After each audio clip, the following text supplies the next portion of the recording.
¿Cómo identificar a tu población de estudio? Antes de comenzar con esta presentación, asegúrate de contar ya con el propósito de tu estudio y tu línea de investigación, lo que comúnmente se conoce como tema de tesis. Antes de comenzar también, vamos a revisar los 10 primeros temas de tesis que nos han hecho llegar. El primero de ellos se refiere a los factores de riesgo relacionados a los accidentes de tránsito, que si son factores de riesgo, entonces están relacionados. No hay necesidad de escribir una redundancia. Los vamos a ir coleccionando para pasar enseguida a nuestro segundo tema de tesis. Estimación de los tipos de residuos sólidos generados en embarcaciones artesanales. La línea de investigación son los residuos sólidos generados en embarcaciones artesanales. Bien podríamos estudiar la tipología o las características o la palabra que más se adecue de acuerdo a esta línea de investigación. No necesariamente utilizamos una palabra del listado anterior. De hecho, podríamos agregar más que expresen necesidades descriptivas. Así tenemos ya nuestro segundo tema de tesis. Vamos con un tercero. Y esta vez se trata de la influencia en el aprendizaje del uso de la plataforma Edmodo en la asignatura de tecnologías de información y comunicación. Si vamos a realizar una intervención es porque queremos mejorar algo. Entonces, este estudio se encuentra en el nivel aplicativo. Por lo tanto, haríamos una evaluación del aprendizaje, del uso de esta plataforma para una determinada asignatura. No necesariamente tendría que ser esta. Podría ser el curso de bioestadística, pero si queremos ser exactos, entonces le colocamos el nombre de la asignatura. Si lo queremos dejar en términos generales para que no sea tan grande y solo con los fines de colección, lo dejaremos de esta manera. El siguiente tema de tesis, relación entre la gestión educativa y la calidad de la educación. Esto está perfecto, no necesita mayor arreglo. El siguiente tema de tesis será la intervención de las distorsiones cognitivas presentes en personas con obesidad y sobrepeso. Que las distorsiones cognitivas se pueden presentar en otro tipo de personas también. Esto corresponde a la línea de investigación y las intervenciones tendríamos que hacerlas sobre las distorsiones cognitivas, en quienes eso corresponde a la población de estudio. Por esta razón nos vamos a llevar únicamente propósito del estudio más línea de investigación. A continuación vamos con el siguiente tema y esta vez se trata de una intervención educativa para evitar una tesis con mal análisis estadístico. Aquí claramente la línea de investigación es el análisis estadístico y se ha problematizado la línea de investigación con la finalidad de poder estudiarla. Pero en este nivel, en el aplicativo precisamente, parece que no requiere de una problematización. Por lo tanto, vamos a realizar un cambio y vamos a decir intervención educativa para mejorar el análisis estadístico en una tesis. Cambiemos esto entonces, mejorar el análisis estadístico en una tesis o en las tesis en general, que bien pueden ser las tesis de una determinada temática. El siguiente tema de tesis se trata de los factores de riesgo de las infecciones asociadas a la atención en salud. Esto está perfecto, no requiere de ningún arreglo. La siguiente, descripción de la analgesia del paracetamol endovenoso en el control del dolor posoperatorio. Aquí me parece que el tema es el control del dolor posoperatorio haciendo uso del paracetamol endovenoso. Entonces vamos a colocarlo por aquí. Ciertamente esta no es la versión final. El investigador decidirá cuál es el tema de tesis, pero vamos a hacer una sugerencia. Control del dolor postoperatorio mediante el paracetamol endovenoso para la cirugía. Aquí cambiamos algunos términos solamente, conectores de cáncer de mama y tiroides. Podría ser solamente para un procedimiento quirúrgico, pero podemos ser tan específicos como en este caso. Vamos con el siguiente tema y esta vez se trata de la incidencia de enfermedades respiratorias. Incidencia claramente es el propósito y las enfermedades respiratorias es la línea de investigación. El último de ellos corresponde a los factores de riesgo asociados a la atención en salud. Lo vamos a anotar para tener nuestra colección de nuestros 10 temas de tesis. El siguiente paso consiste en identificar a la población de estudio, y una población de estudio no es más que un conjunto de unidades de estudio. Clásicamente se reconoce a las unidades de estudio como sujetos o como objetos, pero también podrían ser conceptos, como cuando creamos y validamos instrumentos. También podemos estudiar la historia y no se trata ni de un sujeto ni de un objeto. En general, podríamos estudiar cualquier cosa. Sin embargo, lo más frecuente es que estudiemos sujetos u objetos. Vamos a completar nuestro portafolio de aprendizaje y esta vez nos vamos a hacer una pregunta. ¿A qué o quiénes deseas ayudar a mejorar su condición? Vamos a suponer que tú deseas ayudar a los hipertensos. Entonces, esa es tu población de estudio. ¿Dónde se encuentran esas unidades de estudio? En el Centro de Salud Ampliación Paucarpata.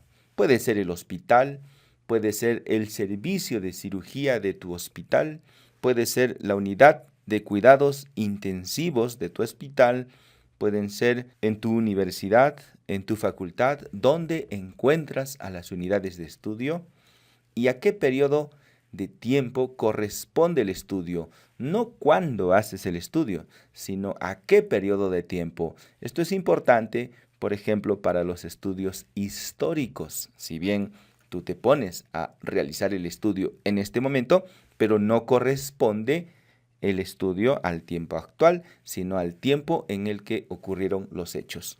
Ahora que si tú pretendes hacer tu estudio en el presente año, bien le podrías colocar el año 2018. Y a continuación tienes ya a tu población de estudio. Lo vamos a escribir aquí en la parte inferior. Vamos a pegarlo literalmente. Es un copiar-pegar y entonces serán los hipertensos que se atienden en el Centro de Salud Ampliación Paucarpata 2018. Ese será nuestro concepto de población de estudio. Aquí lo voy a resumir para que entre en una sola línea, para que esto pueda tener una forma o un formato. Y a continuación vienen algunas preguntas de validación para asegurarnos de que realmente es tu población de estudio. Y la pregunta que nos hacemos en este momento es, ¿qué relación tienes tú con esa población de estudio? Vamos a suponer que eres el médico asistente de esta población. Es decir, que tú trabajas en este centro de salud, laboras en la institución en la empresa donde se encuentran tus unidades de estudio. La segunda pregunta para validar a esta población es ¿cómo accedes a esta población? En este caso pondríamos en la consulta diaria porque son pacientes que acuden diariamente a ser atendidos en esta institución. No tienes que ir a buscarlos haciendo algún artificio complejo, complicado, pidiendo permisos que te los pueden otorgar de aquí a 30 días o de pronto ni siquiera te otorgan el permiso, sino que tú tienes que tener acceso directo a esa población que quieres estudiar. Por eso estas son las preguntas de validación. Luego está la pregunta de ¿cuál es tu responsabilidad con esta población? Si tú estás preocupado por los hipertensos, pues tal vez es porque tú eres cardiólogo y entonces es importante que seas tú quien se encargue de esta población que está siendo afectada por una determinada condición.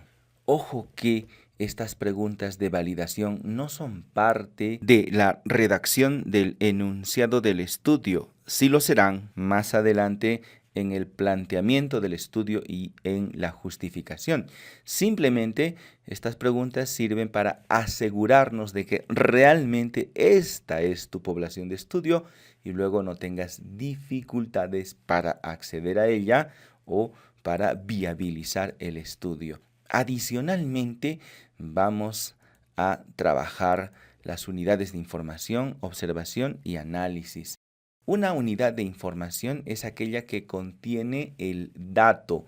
Para realizar un estudio, tú necesitas datos. Y es posible que para conocer los datos de estos pacientes hipertensos, vayas a acudir a la historia clínica, si es que se trata de un valor que ya está previamente registrado.